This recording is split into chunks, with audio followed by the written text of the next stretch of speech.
Ladies and gentlemen of Raider Nation, buckle up because if Thursday night's heartbreaker against the Denver Broncos didn't leave you pacing the silver and black carpet in your living room, nothing will.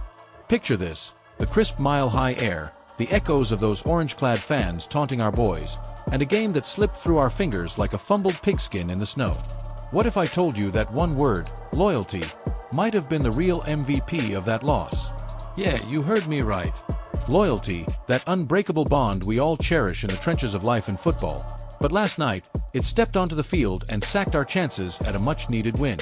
Welcome to Raiders Report, where we bleed silver and black, and tonight, we're diving deep into the quarterback carousel that's got Las Vegas buzzing louder than a slot machine jackpot at Allegiant Stadium. Let's rewind the tape to that brutal Thursday showdown. The Raiders, fighting tooth and nail in the always cutthroat AFC West, where every divisional clash feels like a Super Bowl audition, fell to the Broncos in a game that exposed cracks in our armor wider than the Grand Canyon. Final score: a painful 24-17 deficit that stings like a missed field goal in overtime. Our defense, led by the unrelenting Max Crosby, that edge rusher who's basically a human wrecking ball with a man bun, held firm early, sacking the Broncos QB 3 times and forcing 2 turnovers. But offensively, it was a tale of grit mixed with heartbreak. Geno Smith, our battle-tested signal caller who's been slinging it since his days lighting up the league with the Jets and Seahawks, took the field with that signature fire in his eyes. He connected on 22 of 35 passes for 248 yards and a touchdown. A laser to Davante Adams that had the whole bench erupting like it was the tuck rule game all over again. But folks, by the fourth quarter, Geno was limping, wincing with every drop back, his mobility shot after absorbing a vicious hit from that Broncos D-line. And yet, there he stayed. Coach Pete Carroll, yes, the legendary Pete, who brought his Seattle wisdom to the desert this offseason in a move that had Raider Nation split like the Red Sea, refused to yank him. Loyalty, they called it. But was it the right call? That's the firestorm raging across talk radio, social media, and every tailgate from Oakland's ghost to Vegas's neon glow. Now, let's peel back the layers here, because this isn't just about one game, it's about the soul of our franchise. JT the Brick, the gravel-voiced oracle of Raider Nation Radio, didn't hold back on his Friday morning hot take, and neither will I. JT, who's been calling plays longer than Al Davis was scheming up those radical rule changes in the 70s, laid it out plain. When it comes to Geno Smith, I keep saying how rough he's been out there. I was in the building all morning. Geno's obviously banged up, and we wish him a speedy recovery. He wanted back in, wanted to battle for his brothers. But then JT dropped the hammer. How does Geno get to hobble back out there when we've got Kenny Pickett on the roster, acquired for a 5th-round pick? We traded for a kid who's thrived in the Pittsburgh muck, bounced around teams, and could sling it in that Denver chill. Why wasn't Pickett under center? Now we know, it's Pete's loyalty to Geno, and Geno's to Pete. I value loyalty with my family, my friends, this radio show. But last night, loyalty cost us the game. Geno should have been benched. He was hurt and nowhere near his A-game. You feel that? That's the pulse of Raider Nation right now, equal parts frustration and fierce pride. Geno Smith, at 35 years young, isn't just a quarterback. He's a storybook comeback king. Drafted in the 2nd round by the Jets back in 2013, he endured the benchings, the trades, that infamous locker room dust-up early in his career, only to rise like a phoenix in Seattle. Under Pete Carroll there, he threw for over 4,000 yards in his best season, leading the Hawks to playoff glory with that arm that zips like a desert wind. Bringing that duo to Vegas?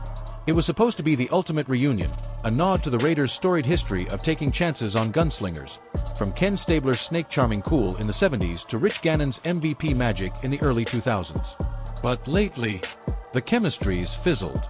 Geno's completion percentage sits at a middling 62% through 10 weeks, with 9 picks to his 14 scores, interceptions that haunt like the ghosts of those Super Bowl heartbreaks in '76 and 2002. Compare that to his 2022 peak, 69% completion for 1,282 yards, a cannon that made DK Metcalf look unstoppable. Here in the desert, with Adams demanding doubles and Jacoby Myers stretching the field, Geno's taken 28 sacks already, 3rd most in the league. Why? Protection breakdowns, sure, but also that hesitation born of, you guessed it, loyalty to a game plan that's not evolving. And speaking of backups, enter Kenny Pickett, the wild card we snagged from Pittsburgh for pocket change before Week 1. At 27, Pickett's got that blue-collar grit, honed in the Steel City Steel Rain, where he started 24 games and threw for 4,800 yards despite an O-line that leaked worse than the Titanic. We gave up a fifth-rounder for him, banking on his mobility and moxie to spark a run game that's averaged a measly 3.8 yards per carry. Thursday, he didn't touch the ball on offense.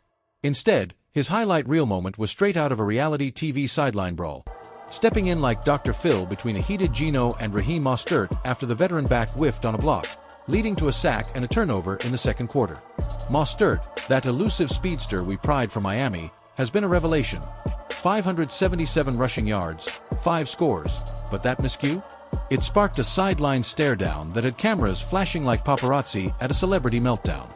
Pickett, cool as the Allegheny River, mediated, whispering words that de-escalated the tension. "Geno's my guy," Pickett might say in a post-game huddle, "but we're all Raiders. We fight together, win together." Fictional? Maybe, but you can almost hear it. That's the brotherhood Pete's preaching, even if it's blinding him to the scoreboard. Flashback for a sec, Raider faithful, because context is king in this league of legends. The Raiders' quarterback saga? It's as twisted as the black hole's energy.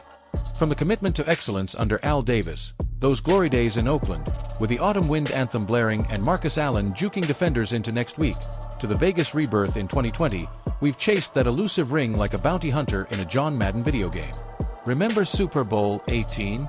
The Raiders dismantling Washington 38-9, Howie Long sacking everyone in sight, and that dynasty vibe that still gives Chiefs fans nightmares.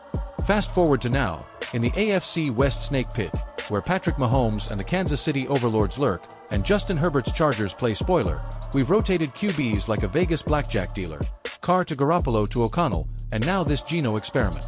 Statistically, our 4-6 record mirrors the 2023 roller coaster, but with a defense that's top 10 in points allowed, 21.2 per game, thanks to Crosby's 9.5 sacks and Christian Wilkins anchoring the line like the pyramids. Offense, though, 18th in yards, plagued by turnovers. If Pete benches Geno, does he unlock Pickett's potential, averaging 7.2 yards per attempt in relief roles? Or does it crack the locker room, echoing the Derek Carr mutiny of 23? To get the pulse of the nation, I caught up with a fictional roundtable, think JT the Brick, mixed with a dash of Raiders legend Bo Jackson swagger. Look, JT booms in my imagined earpiece. Pete's got that old-school loyalty, like when John Madden kept calling plays from a Winnebago. But football's evolved, it's analytics now, not anecdotes. Enter a make-believe Max Crosby, post-sack sweat still dripping, Pete's walking a tightrope, open Pandora's box with a benching, and the vets revolt, stick with loyalty, and the losses pile up like unpaid markers. But mark my words, the Raiders' hard-hitting ethos, forged in those Los Angeles turf wars of the 80s and reborn under the Vegas lights, will prevail. We've got the nation's roar, the just win baby mantra, it's in our blood. So, Raider Nation, rise up. Dust off those eye-patch jerseys, fire up the grills for tailgate tales of yore, and tune in Monday night. Watch as our silver and black storm the field.